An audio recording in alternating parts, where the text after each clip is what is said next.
Hello दोस्तों, तो कैसे हैं आप सब? ठीक है ना? ठीक ही रहने चाहिए। तो आज मैं जिस मूवी के ऊपर बात करना चाह रहा हूँ वो एक मूवी नहीं, एक ही मूवी के अंदर 4 स्टोरी हैं जो बहुत ही कमाल की बात है। तो आइए शुरू करते हैं। इंट्रो लगा दूँ?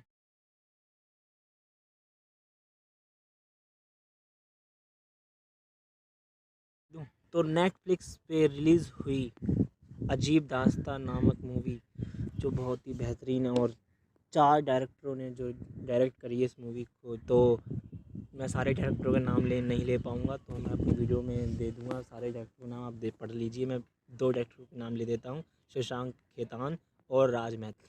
और एक्ट्रेस की बात करें तो यह मूवी नेटफ्लिक्स पर 16 अप्रैल को रिलीज़ हुई थी।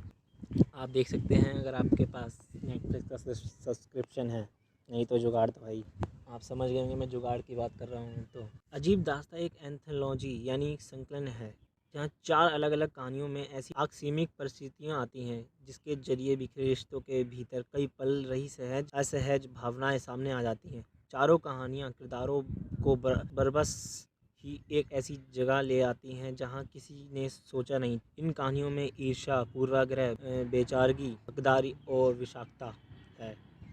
साथ ही ये फिल्में हैरत पैदा करने में सफल रही। चारों स्टोरी कई पर्दों पर दिखाती हैं, यानी कई अलग अलग स्थितियों में दिखाती हैं जो उन्हें मजबूती देती है और एक सस्पेंस भी खास पैदा। तो हमारी पहली स्टोरी है मजनू।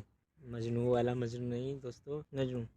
पहली कहानी का निर्देशन यानी डायरेक्टर शशांक खेतान ने किया है। हमारी पहली एक्टर यानी लिपाक्षी जी, जिनका रियल नेम फ़ातिमा सना शेख है, जो दंगल में दिखाई गई थी। गीता जी, गीता वीता। और बबलू जी यानी लिपाक्षी जी के पति जयदीप लावात एक नवविवाहित जोड़ा है। लिपाक्षी जी और बबलू जी एक नवविवाहित जोड़ा है जिनकी शादी गठबंधन की शादी है। बबलू कमरे में घुसते ही कहते हैं हम किसी और से प्यार करते हैं। तो सोचिए कैसा लगा होगा उनको। वो कहते बबलू जी कहते हैं कि हम किसी और से प्यार करते थे तो आपसे कभी कर नहीं पाएंगे, सॉरी नहीं कहेंगे, क्योंकि इस शादी से दोनों परिवार का फ़ायदा हुआ। देख रहे हो, प्यार भी नहीं करते और सॉरी भी नहीं कह रहे हैं। लिपाक्षी जी पल भर को चीखती हुई फिर कहती हैं इस देश के सभी मर्द ढोंगी हैं। पहले दृश्य से ही निर्देशक ये स्थापित कर देते हैं कि यह शादी का रिश्ता सिर्फ समाज के लिए या लेश मात्र भावनाएं हैं। और बाकी की स्टोरी आप मूवी देख के ही करिए, मैं स्पॉइलर नहीं दूंगा।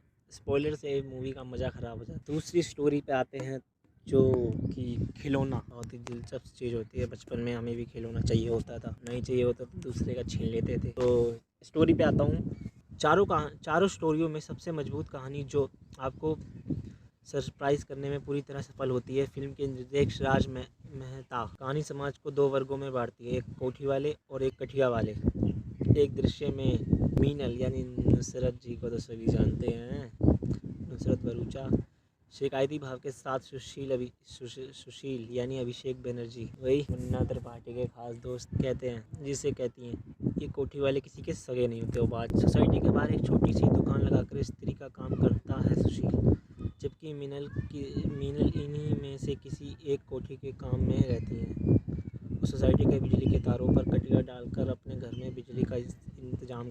बीच में कुछ अनहोनी घटनाएं रहती हैं जो कि आपको मूवी में देख के पता चलेगा। निर्देशक राज मेहता ने इस फिल्म में इतनी रखी है कि यह मिनट भर भी बोर नहीं करेगी आपको, इसलिए मैं मानना चाहता हूँ कि आप देखिए। दूसरी स्टोरी पे आते हैं तो इसका नाम गीली पच्ची है, और आपके गीली पच्ची सुनते ही चेहरे पे स्माइल आ गई होगी। तो स्टोरी में बता देते, नीरज घेवान द्वारा निर्देशित इस कहानी में एक साथ कई विषयों को सामने लाने की कोशिश की गई है और निर्देशक कुछ हद तक इसमें सफल भी रहे हैं। कोंकणा सेन शर्मा और अदिति राव हैदरी उम्पदा कलाकार हैं, और दोनों का साथ आना कहानी को मजबूती और नयापन देता है। भारती मंडल यानी कोंकणा फैक्ट्री में बतौर मशीन मैन काम करती हैं, जहां लंबे समय से डाटा ऑपरेटर का काम पाने की कोशिश कर रही होती हैं। अपनी योग्यता पर उसे पूरा भरोसा है, उसे तारीफ भी मिलती है लेकिन पद नहीं मिलता। हमारे यहाँ पे यही तो दिक्कत है, क्योंकि वो पिछड़ी जाति से आती हैं। फैक्ट्री का मालिक उसकी जगह पे कई नई लड़कियां ज्वाइन करता है जो प्रिया शर्मा यानी अदिति राव हैदरी हैं। दोनों एक दूसरे से विपरीत महिलाएं हैं। शुरुआती तकरार के बाद दोनों के बीच दोस्ती होती है और फिर बात दोस्ती से आगे लिपट जाती है, बड़ा समझ गए होगे। लेकिन प्रिया शादीशुदा है और यह दिल से यह मानने को तैयार नहीं है कि वह संग लैंगिक यानी लेस्बियन है। वह इसे बीमारी कहती हैं। वह सामाजिक नियमों और सोच से बंधी हैं। हमारे यहाँ की सारी महिलाओं की यही कठिनाई होती है। जबकि वह भी टूटती हैं लेकिन वह मजबूत है। और बाकी आगे की स्टोरी आप मूवी में देखिए, मैं ज़्यादा स्पॉइलर नहीं दूंगा ना, मज़ा ख़राब हो जाएगा मूवी देख। और भैया बची है हमारी आखिरी और लास्ट और सबसे मस्त मूवी यानी स्टोरी, तो बात करते हैं अनकही। चौथी और लास्ट स्टोरी निर्देशक आयोज ईरानी की है।